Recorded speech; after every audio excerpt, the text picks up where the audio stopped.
drinking. 2 shots, let's pour it out. I know what you're thinking, but tomorrow won't come for us. This life that we're living, ain't never gonna give it up. Double shot for the gifted, and one more for us. There you go, drink it up. All this love in a cup. Yeah, we go slow, we go fast. Yeah, we can't get enough. We stay all day, all night, living in paradise. No, pag exit nyo doon, dyan tayo nag-exit eh. Dyan. May Jollibee na dito. Dyan sa taas, may Shakey's. Tapos ito duty free. Laki na rin ang pinagbago. Dati wala tong mga shop na nasa gitna eh. Pero ano pa yun, 2022. May Macau Imperial na rin dito. Tapos may iba na rin makakainan. Yan, Brick Lane. Ano pa tong isa? Cafe Laguna. Yan, may mga tindahan na rin ang lechon. Ano? Lechon. Oh, may Starbucks na rin pala dito. Dati wala yan eh. Bread Talk, Starbucks.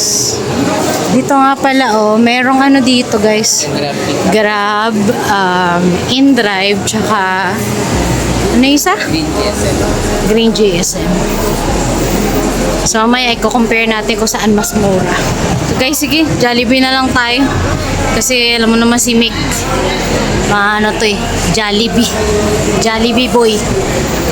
Let's go.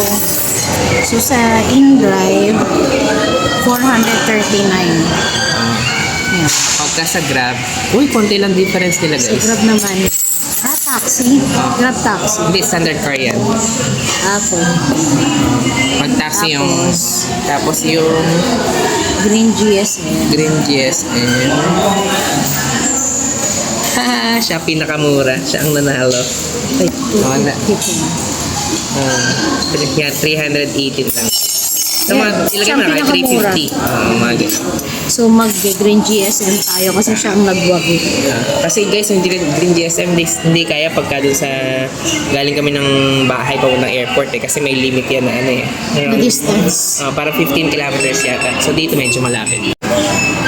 Okay, ito na yung food namin. Ito yung Jollibee dito sa Cebu. Wow. International yan. Yun na yung order namin kasi gutom-gutom na to. So, pray na, pray na. Thank you, Lord, for this food.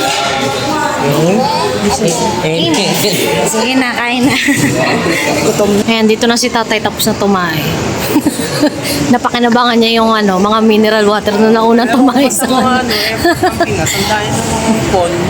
Walang bidet. Kaya nagbubuk na kami. So dahil nagwagi ang Green GSM, doon tayo magbubuk. So check nyo kung saang hotel kayo. Check nyo yung tatlo na yun kung saan mas mura. Yun yung i-book nyo. Kung gusto nyo naman mag-bus, kung malapit kayo city, pwede kayo mag-bus. Pero kung marami kasi kayong dala, mas ideal na yung taxi or mag-book na kayo. Para point to point. Ay, nagwawala na ang bata. Andar-andar na nga tayo. Yan muna siya. So, ito yung sinasabi ko sa inyo kanina guys. Ito yung Jollibee. So, ito yan, yung may mga arrow. Sundan nyo na lang kung anong kailangan nyo dyan. So, tayo dahil mag-book tayo ng Green GSM. Dito tayo. Tapos may mga number yung bay dito. Kaya pag sinabi ng driver ko sa ang bay, makikita nyo naman. Mainit pa nga. Ito, meron ding QR code oh.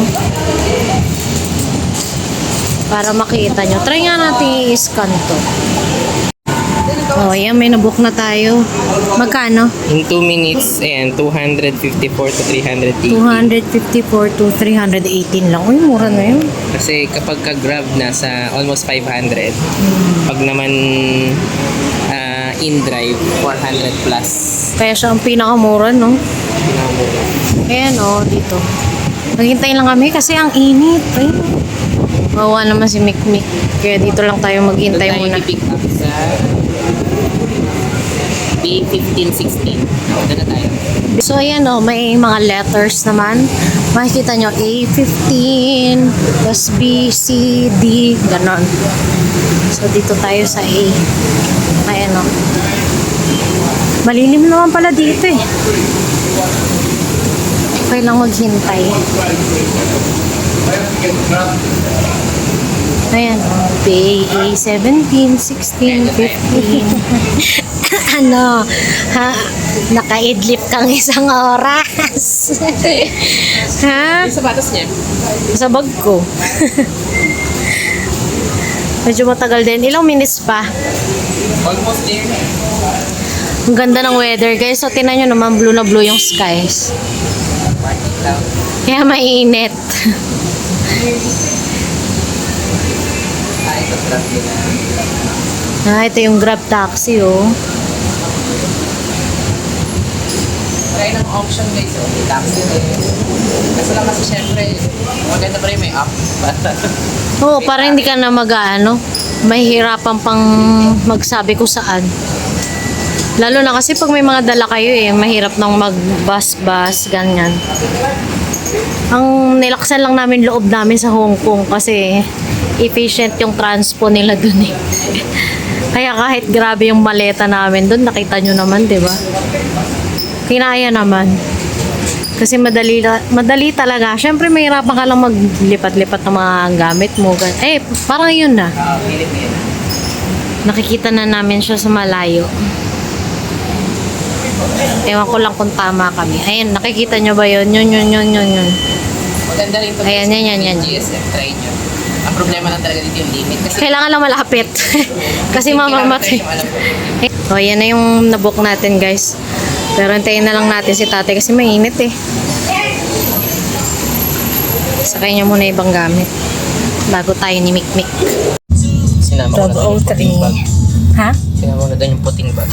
Baka malimutan na naman. Grabe, tanghaling tapos ang init. Ay, yari tayo nito. Sana pwede mag-early check-in. Dito na kami guys sa first hotel natin, Bayfront Hotel, Cebu. Ay, sobrang init. Ayan, check-in muna tayo. Meron silang welcome drinks. Inom nga tayo. Uhaw na ako eh. Init sa labas. Dahil lang. Karga ko kasi sinik eh. Ang galing ng ceiling ni Loong. Ito nyo ba? Ayan. Para siyang alon. Oh. Ang ganda. Ang ganda na naisip nila.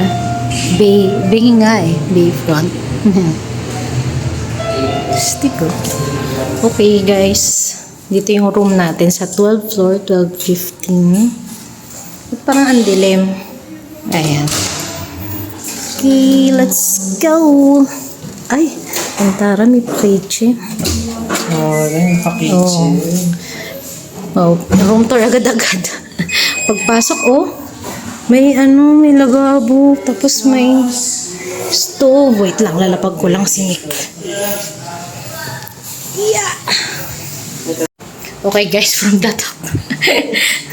Eto, tinan nyo, nakakatuwa naman yung room natin. O, di ba pagpasok nyo, meron na tayong lutuan dito, Pwedeng magluto. Tapos meron tayong sink, meron tayong complimentary water, may electric kettle, may coffee, tea, army. Namiss ko yun Nalimutan natin yung diet coffee natin. Ito walang laman. Wala. Ganyan lang siya. Pwede yung lagyan. Dito sa baba, wala rin. Kala ko may mga utensils, wala. Tapos meron tayong fridge. Uy, may nag-iwan ng sito. Thank you, Charis. Tapos merong meron tayong cabinet, may mga hangers, merong safe, may tsinelas. Pag lumindol guys, alam niyo ako. Dito daw kayo tatago para safe.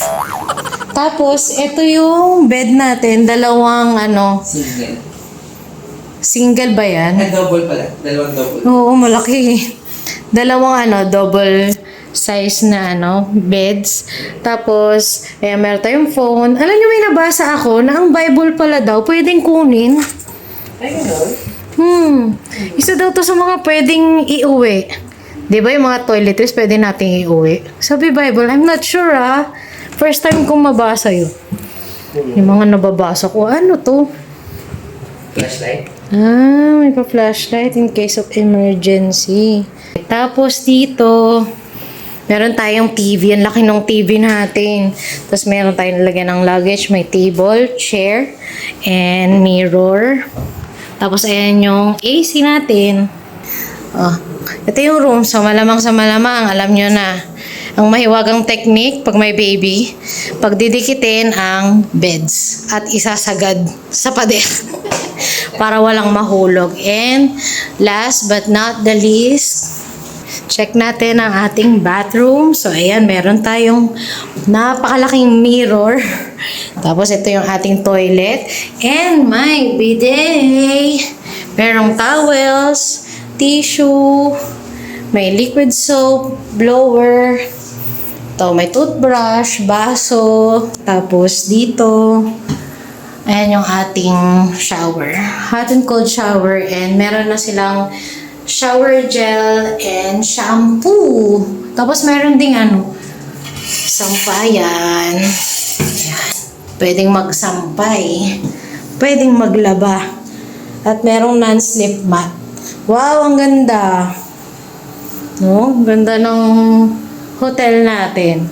Okay guys, so ito nga palang room natin, na-book natin to ng around 2,200. Yun lang yung presyo niya. Okay, so the more na mas malayo pa yung booking date nyo, mas mura.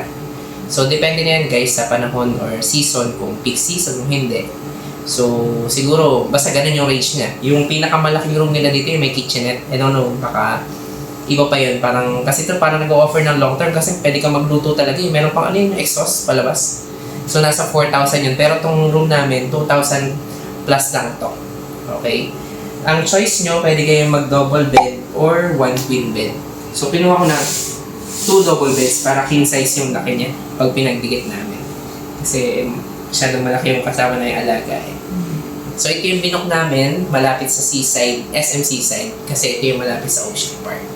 Tapos nga pala guys, pag dating nyo dito, may ibibigay din kayong security deposit, 1,000 pesos yon. At syempre, kukunin nyo rin. Pag check out nyo, ibibigay din sa inyo. Basta walang nangyari sa room. I don't know, yung mga incident siguro naman siya or what. So yun naman yung normal na nakasira, kaya yung mga normal na pwede magkaroon ng fee. Tapos, dun sa 2,000 plus na yun guys, free na yung 2 persons for breakfast buffet. Tapos, kapag 3 years old and above, doon lang magkakaroon ng at 3 to 12 is half, and then 12 years old and above yung Uy, ibig sabihin libre ka, boy. Tulog. Yun, okay, para doon sa additional discount natin, click nyo lang yung link natin yan sa baba. So ayan guys, so ito yung deck 19. Bali, 19th floor to. So ito meron silang restaurant. Open ng restaurant natin. Pwede ka pala mag-order dito ng stocks. Charge to room na. Okay. Tapos meron sila ditong swimming pool. Yun lang naman. Parang regular size na pool. Tapos meron sila nung mga upuan. Dito rin. Tapos siguro pag gabi, baka may mga bar, talaga sila dito. Tapos ito nga pala guys, yung safety rules ng pool natin. And my shower area. And lastly, ito yung pinaka-dining area nila. Ito parang towel, lang? Towel po. Na? Free towel na. Okay, free towel.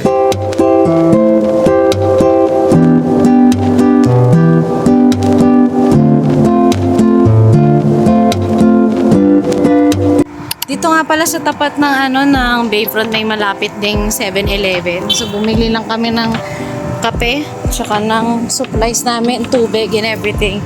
Takbo na kami guys, sumaambo na!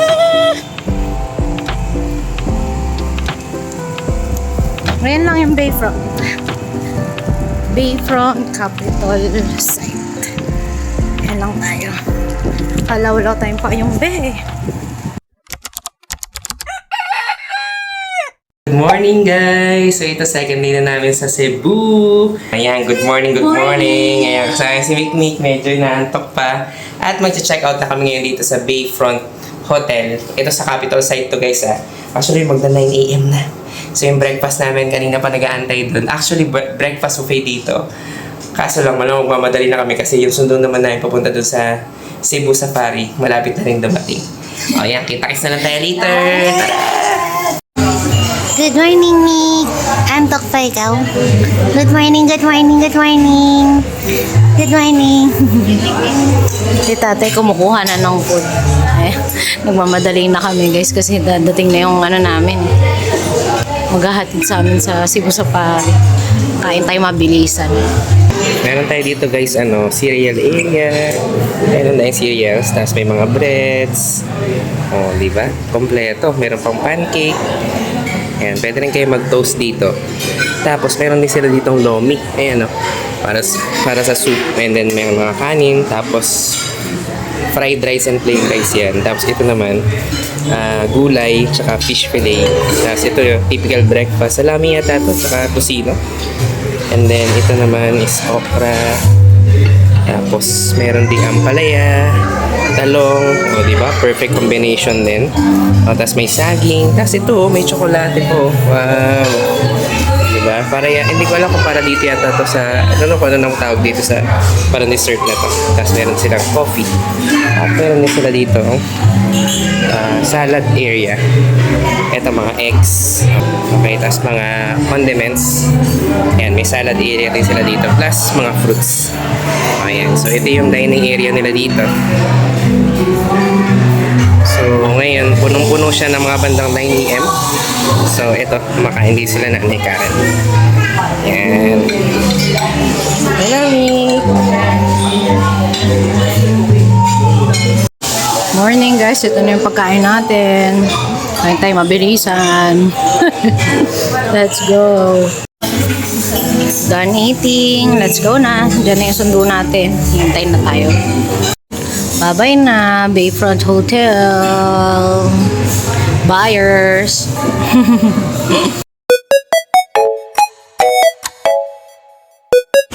Okay guys, dito na tayo sa aming cabin. Dito tayo sa cabin number 2.